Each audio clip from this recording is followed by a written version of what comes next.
5 দিন বন্ধ থাকার পর চরভদ্রাসন থানা পুলিশের কার্যক্রম পুনরায় শুরু হয়েছে।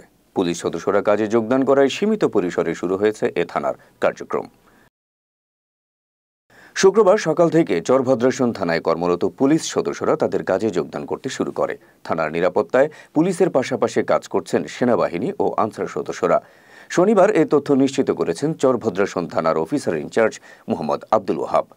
অচিরেই পূর্ণাঙ্গভাবে থানার কার্যক্রম চালিয়ে জনগণের সেবাদান কার্যক্রম শুরু হবে বলে জানিয়েছেন থানার কর্মকর্তারা। এদিকে থানার কার্যক্রম শুরু হওয়ায় স্বস্তি ফিরতে শুরু করেছে সাধারণ মানুষ সহ ব্যবসায়ীদের মাঝে। এ সময় পুলিশকে সহযোগিতা করতে সবার প্রতি আহ্বান জানান চরভদ্রাসন থানার অফিসার ইনচার্জ মোহাম্মদ আব্দুল ওয়াহাব।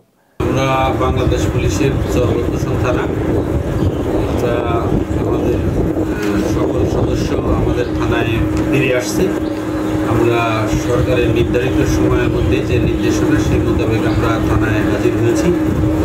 আমাদের থানা এখন অপারেশনাল, স্বাভাবিক কার্যক্রম চলছে।